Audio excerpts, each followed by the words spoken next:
Assalamu alaikum and hi. In today's video, we are going to discuss about dental calculus, a very important topic in periodontology. So let's start the video. Contents of today's video is introduction to dental calculus, definition of dental calculus, structure of dental calculus, types of dental calculus, composition of dental calculus, and clinical concentration of calculus. This is the picture where you can clearly see heavy calculus buildup in interior teeth. You can see there is the sign of inflammation of gingiva.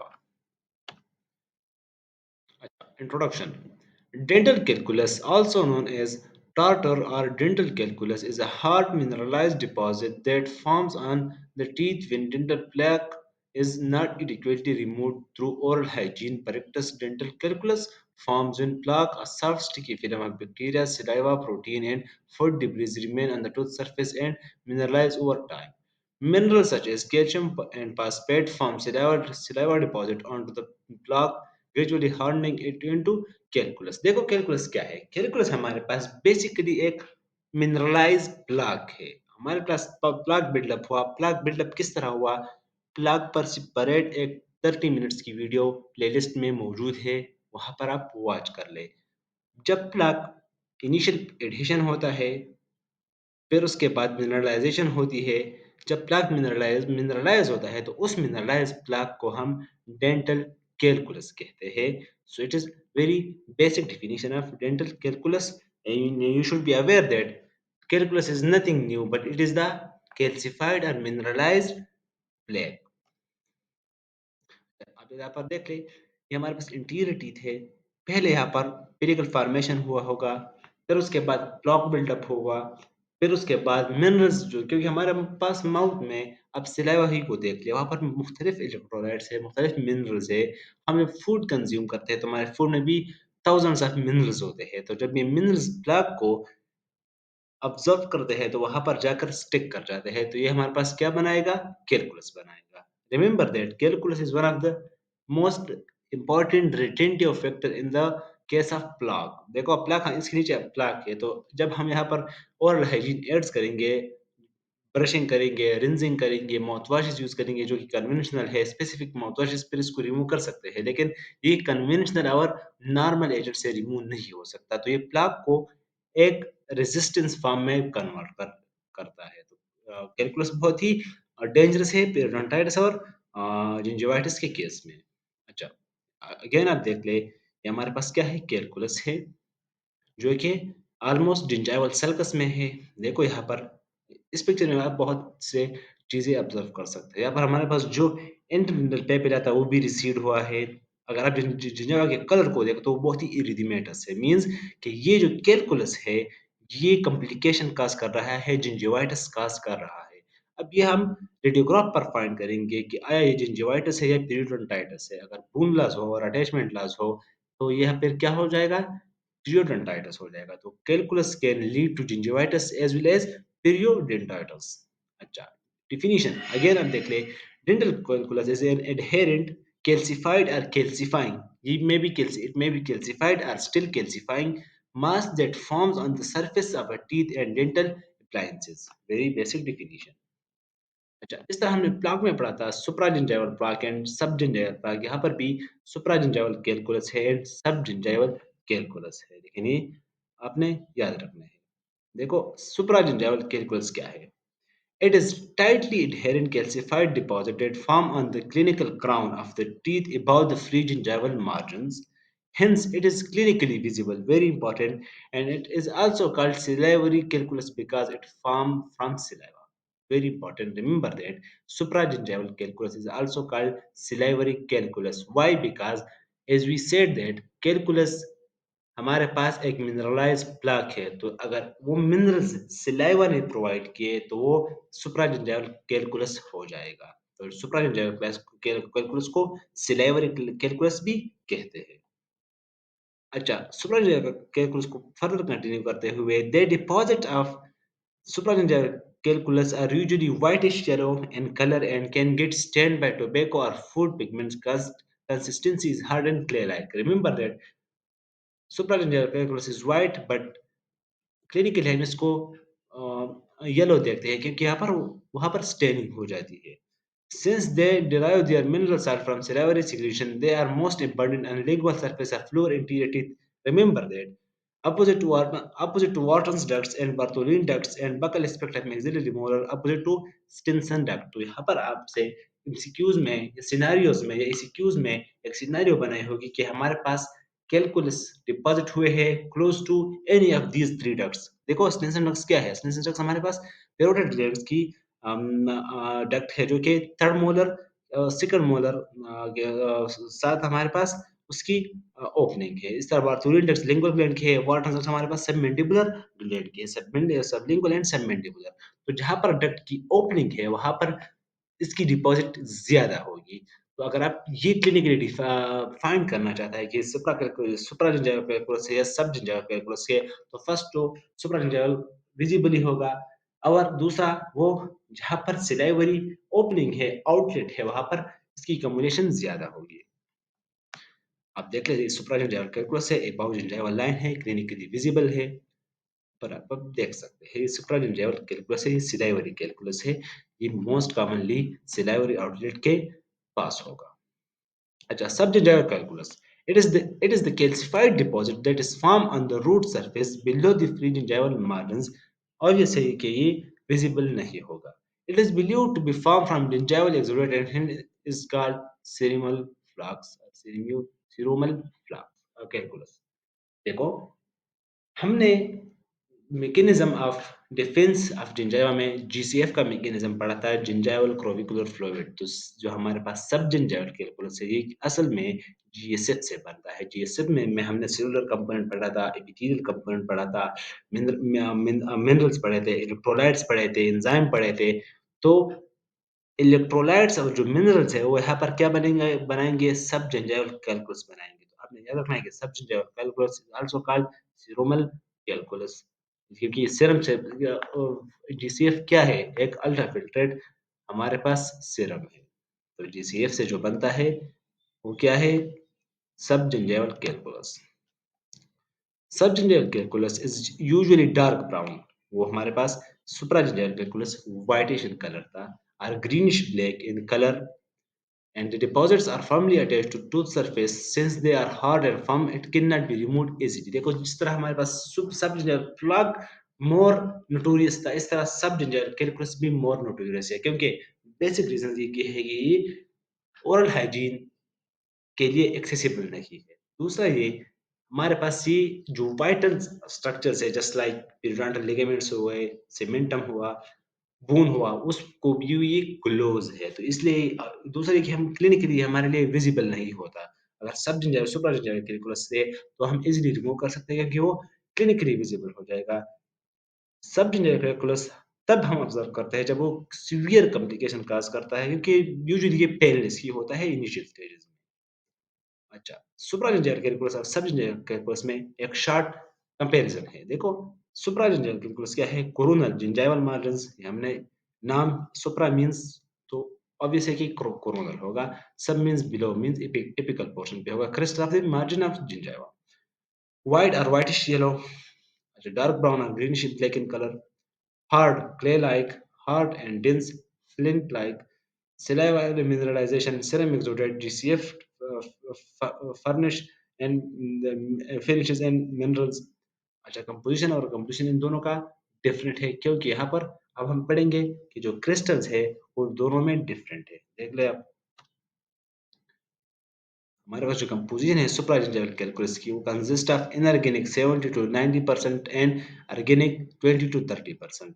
याद याद रखो कि हमारे पास जो सुप्राजिंजल calculus की जो composition है वो बहुत ही ऑर्गेनिक और इनऑर्गेनिक दोनों से बना हुआ है। तो ऑर्गेनिक में हमारे पास क्या है? ऑर्गेनिक में हमारे पास कार्बोहाइड्रेट है, गैलेक्टोज़ है, ग्लूकोज़ है, मानोनोज़ है, ग्लूकोयोनिक एसिड है, गैलेक्टोज़ है एंड समटाइम ऑर्गेनोज़ भी मौजूद होते हैं। इनऑर्गेनिक में हमारे पास इसका जो मेजर कंपोनेंट है वो इनऑर्गेनिक है। तो कैल्शियम फॉस्फेट है, कैल्शियम कार्बोनेट है, ट्रेस ऑफ मैग्नीशियम फॉस्फेट है and trace of other metals like monosodium and calcite. तो ये सुप्राजिंजर कैलकुलस की कंपोजिशन है। सब जिंजर कैलकुलस की कंपोजिशन भी इस तरह है, उसमें भी ऑर्गेनिक है और इनऑर्गेनिक है, लेकिन जो मेजर डिफरेंस है वो सिर्फ इनऑर्गेनिक के क्रिस्टल्स में है। तो मैं आपको दिखाने वाला हूँ। हमारे पास जो मेन क्रिस्टल है, 4 type of crystals are very important in both supragingival calculus and subgingival calculus. अब कुछ हमारे पास सुप्रा में ज़्यादा है और कुछ हमारे पास सबजिंजिवल कैलकुलस में ज़्यादा है। लेकिन जो 4 मोस्ट इम्पोर्टेंट क्रिस्टल्स है हमारे पास एक कैलकुलस में, तो वो है hydroxyapatite crystal, magnesium whitlockite, octa calcium phosphate and bromide. अगर आप इसके कंपोजिशन परसेंटेज याद करना चाहते हैं तो हमारे पास हाइड्रोक्सीपेटाइट 58% है, मैग्नीशियम व्हाइट लॉकेट हमारे पास 21% है, अक्टा कैल्शियम फॉस्फेट हमारे पास 12% है एंड ब्रोमाइड हमारे पास 9% है। अच्छा, याद रखो जो सोडियम कंटेंट है वो हमारे पास सुप्राजिंजिवल कैलकुलस में कम होगा और सोडियम कंटेंट हमारे पास सब कैलकुलस में ज़्यादा होगा। तो इन क्रिस्टल्स के अलावा क्रिस्टल की जो कंपोजिशन है वो दोनों में डिफरेंट है। मैं आपको अब बताने वाला हूँ। देखो, जो हमारे पास हाइड्रोक्सीपेटाइट क्रिस्टल्स है वो हमारे पास सुप्राजिंजिवल कैलकुलस में ज़्यादा होंगे और हमारे पास जो मैग्नीशियम व्हाइट लॉकेट है तो हमारे पास सब कैलकुलस में ज़्यादा होंगे। तो ये जो 4 मेन क्रिस्टल्स है और उसकी जो परसेंटेज है ये आपको याद आने चाहिए। अच्छा, attachment to the tooth surface. देखो, कैलकुलस किस तरह अटैच करता है टीथ और टूथ सरफेस को। देखो, attachment by means of organic pellicle, वही जो ब्लॉक ने प्रोवाइड किया, mechanical interlocking into surface irregularities such as resorption leukemia and caries, penetration of calculus bacteria into cementum. देखो, कैलकुलस में कॉम्प्लेक्स बैक्टीरिया होते हैं तो वो डायरेक्टली पेनिट्रेशन भी कर सकता है एंडोटॉक्सिन और वेरियस एंजाइम्स के through. Closely adaptation of calculus under surface depression to the gently sloping mounds of the unaltered cementum surface, जहाँ पर सरफेस पर क्लोजली अडेप्ट हो जाएगा, सरफेस एनाटॉमिकल अल्टरेशन होगी तो वहाँ पर भी वो डीप डिप्रेशन की वजह से और डीप प्रेशर की वजह से वो फिर भी अडेप्ट हो सकता है। So these are the four mechanism attached by organic pellicle, mechanical interlocking, penetration of calculus and close adaptations are the four different uh, phenomena by which dental calculus can attach to tooth surface. अच्छा, clinical aspect of dental calculus. हम अब इसको clinically किस तरह relate कर सकते हैं। देखो, gingival irritation, calculus accumulation along the gum lines can irritate the gingival tissues, leading to inflammation and gingivitis. Irritated gums may appear red, swollen, and bleed easily, especially during brushing or flossing. Periodontal pocket formation बहुत ही important mechanism है जिस पर एक separate video playlist में मौजूद है। Calculus buildup extend below the gum line, creating space called periodontal pocket between the teeth and gums. Periodontal pocket provide a favorable environment for bacterial growth and further plaque accumulation, exacerbating periodontal disease progression. तो हमारे पास ये gingivitis भी कर सकता है, periodontal pocket formation भी कर सकता है। तो क्लिनिकली बहुत ही इंपॉर्टेंट है इसको डील करना, इसकी कंपोजिशन को समझना। अच्छा, गम rescission, chronic inflammation and irritation caused by calculus can contribute to gum recession, where the gum tissue gradually pulls away from the tooth surface. Gum recession exposes the tooth surface, increasing the risk of root decay, tooth sensitivity, and aesthetic concerns. Acha, bone loss. Severe periodontal disease associated with calculus accumulation can lead to bone loss around the teeth. Progressive bone loss weakens the support structure of the teeth, potentially leading to tooth mobility and eventually tooth loss if left untreated। देखो कि हमारे पास dental calculus इतना complex mechanism किस तरह करता है। देखो, एक तो कैलकुलस में हमारे पास माइक्रोब्स भी है, ये इन्फ्लेमेटरी रिस्पॉन्स भी एक्टिवेट करता है, इसमें टॉक्सिन्स भी है और इस ये हमारे पास जो ओरल हाइजीन एड्स है उसको भी इनहिबिट करता है। तो हमने जो ये डिफरेंट पढ़े थे, जिंजाइवल इरिटेशन भी कर सकता है, पेरियोडोंटल पॉकेट फॉर्मेशन में भी इसकी इंपॉर्टेंट है, गम रिसेशन में भी इसकी इंपॉर्टेंट है, बोन लॉस में भी इसकी इंपॉर्टेंस है। तो क्यों है? क्योंकि इसमें एक बहुत ही कॉम्प्लेक्स माइक्रोब्स है, जो microbes enzymes different chemicals secrete करते हैं जो कि आपके पास नॉर्मल टिश्यूज को डिस्ट्रॉय करते हैं, just like collagenase enzyme, hyaluronidase enzyme. इसके अलावा फिब्रोब्लास्ट भी डिफरेंट फैक्टर रिलीज कर सकता है, इंटरल्यूकिन सीक्रेट होता है, interleukin 6, interleukin 1 beta specially important in the case of bone recession.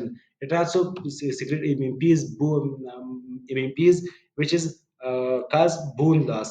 इसके अलावा ये हमारे पास प्रोस्टाग्लैंडिन भी सीक्रेट करते हैं। मेन ये डायरेक्टली टॉक्सिन्स भी सीक्रेट करते हैं। कैलकुलस में जो बैक्टीरियाज है, कैलकुलस हमारे पास प्लग को भी रिटेन रिटेन करता है। डेंटल कैलकुलस हमारे पास इन्फ्लेमेटरी रिस्पांस को भी वो प्रोवोक करता है, और ये डायरेक्टली भी हमारे पास जो ओरल हाइजीन है उसको इनहिबिट करता है। तो इसलिए कैलकुलस एक बहुत ही डेंजरस और क्लिनिकली इंपॉर्टेंट है। So that's all, thank you so much for watching. अगर मैं आपको सिर्फ दोबारा एक क्विक रिकैप करूं कि हमने इस वीडियो में क्या पढ़ा, तो सबसे पहले हमने डेंटल कैलकुलस पढ़ा। तो what is dental calculus? Dental calculus is an adherent calcified or calcifying mass that form on the surface of the teeth and dental appliances. अच्छा, types of dental calculus हमने फिर पढ़ लिए। Two type of dental calculus, supragingival and subgingival calculus are seen। इसके बाद हमने पढ़ा उसकी composition. It is made up by organic and inorganic constituents. Organic और इनऑर्गेनिक में हमने सेपरेट कंपोजिशन पढ़ ली है। ऑर्गेनिक में हमारे पास कार्बोहाइड्रेट्स था, उसके फिर डिफरेंट कैटेगरीज थे, और इनऑर्गेनिक में हमारे पास different crystals थे। Four crystals were important. Four types of attachment of calculus to the toe surface have been reported. Four types of crystals are important, which are hydroxyapatite, magnesium white locket, octacalcium phosphate, and brucite. And four mechanism, which is attachment by means of organic pellicle, mechanical interlocking, penetration of calculus, and close adaptation of calculus। उसके बाद हमने सुप्राजिंजाइवल calculus और सबजिंजाइवल calculus में difference पढ़ा। तो supragingival calculus हमारे पास above the gingival margin था, subgingival calculus below the gingival margin था। सुप्राजिंजाइवल कैलकुलस व्हाइट था, सबजिंजाइवल कैलकुलस ब्राउन कलर था।